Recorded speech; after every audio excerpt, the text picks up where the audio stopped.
Dengan Bapak Agung Gumelar, hanya kebetulan saya berasal dari Cianjur dan juga campuran Nusa Tenggara Timur. Ya, sudah menikah, suami hanya satu, dan saat ini tidak bisa hadir. Izinkan saya Bapak Ibu Saudara menyampaikan salam untuk Bapak Ibu Saudara. Saat ini saya melayani di GKI Cianjur, jadi salam dari Jemaat GKI Cianjur untuk Bapak Ibu Saudara sekalian ya. Ya. Bapak Ibu Saudara, dalam rangka HUT GKI tahun ini, tema kita adalah gereja yang memanusiakan manusia. Bapak Ibu Saudara, ada yang kenal dengan tokoh ini? Boleh bantu next slide ya. Ada yang tahu Bapak Ibu? Ini namanya Francesco Caprio atau biasa dikenal dengan Frank Caprio. Seperti jubahnya ya, tapi dia bukan pendeta, dia adalah seorang hakim dari Amerika yang terkenal gayanya itu sangat humanis dan humoris dalam menjalankan persidangan ya. Nah, keberadaannya sebagai seorang hakim ini semakin menarik perhatian penonton karena disiarkan di TV lalu tersebar di media sosial dalam sebuah acara. Kalau diterjemahkan acaranya namanya Terjebak Takdir ya. Ada salah satu contoh video, boleh ditayangkan? Kita lihat ya Bapak Ibu bersama-sama.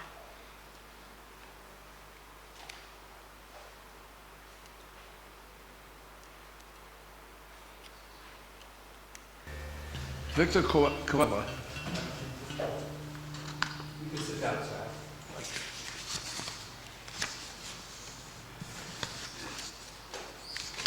Thank you. Good morning, sir. Good morning, Judge. Mr. Koala, you are charged with a school zone violation. Beg pardon?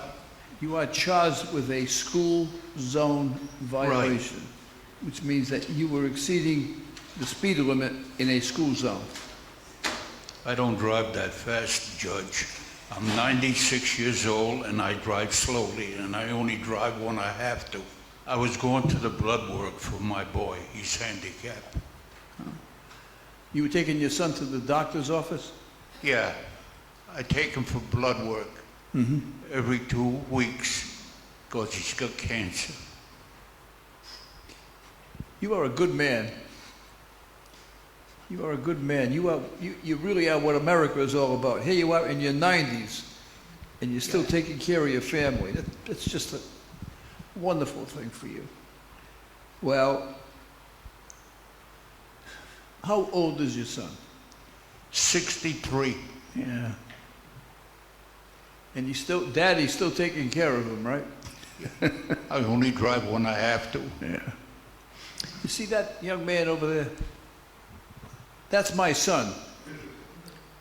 Now, he's looking at me saying, Dad, when you're in your 90s, you're going to be driving me around. You're setting a bad example for my kid. You're putting a lot of pressure on me. Listen, sir, I wish you all the best. I wish the best for your son, and I wish you good health, and your case is dismissed. Good luck to you, and God bless you. Thank you. Ya. Itu satu dari sekian banyak contoh persidangan yang dilakukan oleh Hakim Caprio, Bapak Ibu Saudara ya. Memang kategori persidangannya yang ringan-ringannya kayak pelanggaran lalu lintas gitu, parkir ilegal gitu ya. Tapi dia mendapat julukan hakim paling baik di dunia. Ya, karena apa? Ada empati ya. Ada keputusan-keputusan yang dia ambil atas dasar rasa kemanusiaan seperti contoh yang tadi kita lihat ya. Sangat beda ya Bapak Ibu Saudara dengan hukuman di negeri Konoha. Tahu negeri Konoha Bapak Ibu ya, yang akhir-akhir ini bikin kepala kita pusing ya Bapak Ibu. Nah, tapi Bapak Ibu hakim ini Kamis yang lalu sudah meninggal di usia 88 tahun, 21 Agustus yang lalu ya Bapak Ibu. Tapi ada warisan yang dia tinggalkan ya, yaitu bagaimana mendengar, mengayomi, bukan hanya sekedar menghukum atau menghakimi. Ada satu kalimat yang menarik yang sempat dia sampaikan, kenapa sih dia begitu punya rasa kemanusiaan yang tinggi. Dia mengatakan begini, next. Ya, sangat sederhana. Saya hanya menempatkan diri pada posisi mereka, ya. Orang di depan saya. Ya. Dan kasih sayang adalah sifat yang sangat-sangat kuat. Jadi Bapak Ibu Saudara, kemanusiaan salah satunya adalah tentang bagaimana kita mau belajar memposisikan diri atau berdiri pada posisi orang lain. Ya. Mudah kalau memposisikan diri dengan orang yang hidupnya baik-baik aja, ya, yang hidupnya nikmat, tentram gitu ya, aman. Tapi bagaimana kalau kita belajar untuk memposisikan diri pada hidup orang lain yang sedang bergumul, ya? Entah karena sakit, entah karena kesulitan ekonomi, atau karena kekerasan, atau karena mengalami diskriminasi. Pernahkah kita memposisikan diri pada orang-orang yang mengalami situasi itu? Dan itu bukanlah hal yang mudah, Bapak Ibu Saudara. Dan bacaan kita hari ini khususnya Injil juga mau menunjukkan betapa tidak mudahnya memposisikan diri untuk merasakan apa yang sedang dialami oleh orang lain. Ada sebuah ketegangan Bapak Ibu Saudara dalam bacaan kita hari ini, yaitu antara kesalehan ritual tapi juga ketimpangan dalam memperlakukan sesamanya. Ya. Dalam bacaan Injil kita hari ini konteks yang muncul adalah saat Tuhan Yesus sedang ngapain Bapak Ibu? Lagi apa? Mancing, mengajar Bapak Ibu, ya jangan ngantuk, ini baru jam segini. Ya. Sedang mengajar, dan mengajar itu hal yang biasa dilakukan oleh Tuhan Yesus, ya. Mengajar pada hari Sabat. Kalau mendengar kata Sabat, tentu yang kita ingat adalah sebuah perintah dalam hukum Taurat, ya. Bapak Ibu Saudara, dikatakan apa? Ingatlah dan kuduskanlah hari Sabat, ya. Kenapa? Karena ada 6 hari, ya, ada 6 hari untuk bekerja, jadi 1 hari untuk Tuhan di hari yang ke-7, ya. Jadi hari Sabat awal-awalnya itu Bapak Ibu Saudara dimaknai sebagai respon syukur. Karena apa? Bangsa Israel telah lepas dari perbudakan Mesir, ya. Karena saat mereka menjadi budak, mereka bekerja terus 7 hari tanpa berhenti. Dalam artian mereka dipaksa untuk bekerja dan pada akhirnya apa? Meninggalkan Tuhan. Maka hari Sabat dikhususkan bagi mereka untuk mengingat keberadaan Tuhan dalam hidup mereka, ya. Lalu Bapak Ibu Saudara, supaya umat ini tahu identitas mereka dan supaya mereka ingat siapa pencipta dan pemelihara mereka. Nah, ini dilakukan, ya. Lebih jauh lagi Bapak Ibu Saudara, ternyata dalam aturan Sabat ada 39 aturan secara rinci apa saja yang boleh mereka lakukan dan yang tidak boleh mereka lakukan, gitu ya. Ada larangan-larangan yang tidak boleh dilakukan. Tapi walaupun Bapak Ibu Saudara hari Sabat dimaknai dengan begitu rinci aturan apa saja yang tidak boleh dilakukan, tapi dalam praktiknya akhirnya ini hanya sekedar ritual semata. Bahkan Bapak Ibu Saudara muncul kemunafikan. Next, inilah yang nampak Bapak Ibu Saudara dalam bacaan kita. Ketika Tuhan sedang mengajar, ada seorang perempuan yang selama 18 tahun dirasuki oleh roh jahat sampai dia sakit. Membungkuk badannya Bapak Ibu Saudara, gak bisa berdiri tegak lagi. Sakit selama 18 tahun ini dianggap oleh orang-orang Yahudi bukanlah sakit yang mendesak. Kenapa? Karena di dalam aturan ada yang boleh dan tidak boleh, seperti yang saya katakan tadi. Apa yang boleh dilakukan? Yang boleh dilakukan kalau itu sakitnya mendesak. Contohnya apa Bapak Ibu Saudara? Kalau mau melahirkan kan sakit gitu ya. Jadi boleh. Tapi kalau kayak gini, loh kan ada 6 hari, kenapa baru datang sekarang sih? Kira-kira gitu ya Bapak Ibu Saudara. Maka Bapak Ibu Saudara, next, tidak mudah. Ya, tidak mudah berdiri di posisi orang yang sedang bergumul, ya. Apalagi pertama dia adalah perempuan yang secara tradisi dia masuk ke dalam golongan kedua. Dia sakit, dan kalau dia sakit pasti dia terisolasi. Relasinya jauh dari orang lain. Jadi Bapak Ibu Saudara, dia tidak hanya sakit fisik, tapi mentalnya juga sakit, ya. Dan apa yang dilakukan oleh Tuhan Yesus melampaui aturan yang ada, ya. Dikatakan Bapak Ibu Saudara apa next? Dikatakan, hai ibu, engkau telah bebas dari penyakitmu. Ya. Tapi tindakan Tuhan Yesus ini justru direspon dengan apa Bapak Ibu? Marah, sinis. Ya. Seperti yang tadi dikatakan, ada 6 hari kok untuk bekerja, kenapa sih baru datang sekarang? Gitu ya. Dan memang Bapak Ibu Saudara, ketika pemimpin bait Allah ini protes, ya sah-sah aja gitu ya. Sah-sah aja dia protes, karena menurut dia itu adalah sakit yang tidak mendesak. Tapi ada satu hal yang ia lewatkan, bahwa dia terjebak dalam ritual keagamaan dan mengesampingkan rasa kemanusiaan. Maka Bapak Ibu Saudara, dalam sikap Tuhan Yesus yang memberikan kesembuhan kepada perempuan ini, dia mau menegaskan bahwa aturan itu tidak boleh mengabaikan rasa kemanusiaan. Ya.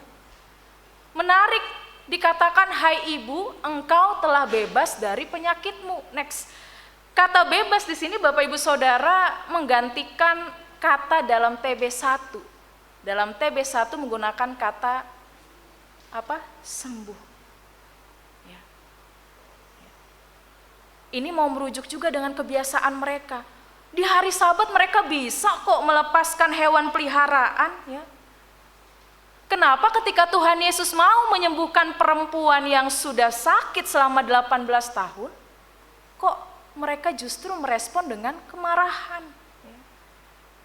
Dalam hal ini Bapak Ibu Saudara, next, jelas bahwa mereka melakukan aturan atau hukum, tapi dengan mencari kepentingan sendiri. Kalau seorang boleh melepaskan ternaknya, kenapa Yesus tidak boleh melepaskan perempuan itu dari sakitnya? Jadi Bapak Ibu Saudara, next, Tuhan Yesus mau menegaskan bahwa perempuan yang bungkuk itu juga sama pentingnya untuk diperhatikan. Dikatakan dia adalah keturunan Abraham, maka itu mau menegaskan bahwa ini tentang arti sesama manusia. Itulah kenapa Bapak Ibu Saudara, Tuhan Yesus menyebut mereka sebagai orang-orang munafik. Next, apa arti munafik? Munafik itu Bapak Ibu Saudara seorang pemain drama, kalau diartikan dengan bahasa aslinya. Orang munafik itu selalu berpura-pura tampak baik, ya, tapi justru berdamai dengan dosa, kompromi dengan sesuatu yang salah. Itulah orang-orang munafik yang senang sekali bermain drama dalam kehidupannya. Ya. Nah, situasi ini juga serupa dengan bacaan pertama kita Bapak Ibu Saudara. Mereka rajin berpuasa, next, dengan anggapan kalau berpuasa Tuhan pasti akan menjauhkan hukuman. Ya. Tapi kemudian ini hanya lagi-lagi terjebak pada ritual semata Bapak Ibu Saudara. Yang kemudian ini mendapat teguran dari siapa? Yesaya. Next, bahwa Nabi Yesaya menegur bangsa Israel untuk menegaskan bahwa kehidupan beragama yang dikehendaki oleh Allah adalah praktik hidup yang memanusiakan sesama. Nah, Bapak Ibu Saudara, puasa dan hari Sabat, next, ini mau menegaskan sesuatu yang penting bagi kita, bahwa yang dikehendaki oleh Allah adalah ketika mereka hidup tidak egois dengan hanya memikirkan urusannya sendiri, tapi juga mau belajar mementingkan orang lain. Nah, bacaan-bacaan kita hari ini sangat mungkin terjadi dalam kehidupan kita, bahwa kehidupan di rumah ibadat, bahkan jabatan-jabatan gerejawi yang dipercayakan itu bisa membutakan nurani seseorang. Maka bagi kita yang dipercaya untuk memegang jabatan, waspadalah. Ya, karena apa? Bisa jadi tindakan-tindakan yang kita lakukan itu hanya berpusat pada diri kita sendiri. Kaku, ya Bapak Ibu Saudara, lalu menghilangkan sisi kemanusiaan. Misalnya Bapak Ibu Saudara ada jemaat yang sakit, kritis, lalu respon kita adalah tunggu kita rapat dulu Bapak Ibu Saudara. Menghilangkan sisi kemanusiaan yang ada dalam kehidupan berjemaat. Nah, maka pertanyaannya Bapak Ibu Saudara, next, bagaimana kehidupan menggereja kita selama ini? Apakah berbagai aturan yang ada selama ini justru menghambat sisi kemanusiaan kita? Maka di tengah rasa syukur kita hari ini Bapak Ibu Saudara dalam merayakan HUT penyatuan GKI. Ya. Coba ada yang tahu nggak Bapak Ibu Saudara, kita sudah ada berapa jemaat GKI? Berapa Bu? Siapa Bu namanya Bu? Wah, tepuk tangan dulu Bu Evi. 235, berapa klasis Bapak Ibu? 19 klasis ya Bapak Ibu, dan 3 sinode wilayah. 37 tahun ya, merupakan perjalanan panjang. Tuhan memberkati perjalanan GKI. Ya, ada dinamikanya. Maka marilah kita juga sebagai umat yang dipersatukan oleh Kristus menghayati dan menghidupi. Pertama, Bapak Ibu Saudara ingatlah bahwa gereja next yang memanusiakan manusia tidak timpang dalam menjalankan kehidupan peribadahan. Saya teringat dengan salah satu perkataan Pendeta Joas Adi Prasetya. Inti kalimatnya begini. Kita sering mendengar saat datang gereja, para penerima jemaat suka mengatakan selamat beribadah. Ya. Ucapan itu benar, tidak salah, ya. Tapi ucapan selamat beribadah harusnya juga diperdengarkan ketika jemaat keluar. Kenapa Bapak Ibu Saudara? Saat kita keluar dari gedung gereja ini, disitulah kehidupan peribadahan kita dimulai. Kenapa ini perlu? Karena seperti lagu rohani yang mungkin kita sering dengar, hidup kita ini kitab terbuka. Siapapun sedang membaca kehidupan kita. Bukankah akan menjadi salah ketika orang yang melihat kita tidak menemukan wajah Kristus di dalamnya? Lalu yang kedua Bapak Ibu Saudara, gereja yang memanusiakan manusia next mengajak kita untuk tidak membelenggu pekerjaan Tuhan. Ya. Apalagi Bapak Ibu Saudara, seringkali keputusan-keputusan atau tindakan-tindakan yang diambil dalam kehidupan bergereja kita atas dasar suka dan tidak suka. Jangan sampai apa yang kita lakukan justru membatasi, membelenggu pekerjaan Tuhan. Nah Bapak Ibu Saudara, mungkin saya dan Bapak Ibu Saudara sering sekali terfokus pada hukum atau aturan yang ada, sehingga tidak mempertimbangkan rasa kemanusiaan. Tapi firman Tuhan hari ini mau membuka wawasan kita bahwa ibadah yang sejati adalah ketika kita mau belajar tentang rasa kemanusiaan kepada sesama. Next, ingat Bapak Ibu Saudara, bahwa kesalehan itu tidak perlu diumbar. Dia harusnya tersembunyi, tapi dia punya dampak yang luas bagi kehidupan. Jadi ketika dalam kehidupan berjemaat, lalu kita merasa ada perkembangan yang baik dalam kehidupan ini, jangan juga sekali-kali kita mengatakan, ini karena saya, ini karena persembahan saya, ini karena saya hadir di sini. Kesalehan itu tidak perlu diumbar, tapi orang yang ada akan merasakan dampak yang baik. Pada akhirnya Bapak Ibu Saudara, mari kita beribadah kepada Tuhan menurut cara yang berkenan kepadanya. Next, menjadi manusia artinya mampu hidup saling memanusiakan. Dan ketika kasih dapat dirasakan dalam hubungan antar manusia, maka yakinlah persekutuan dengan Allah yang penuh dengan kasih akan terwujud.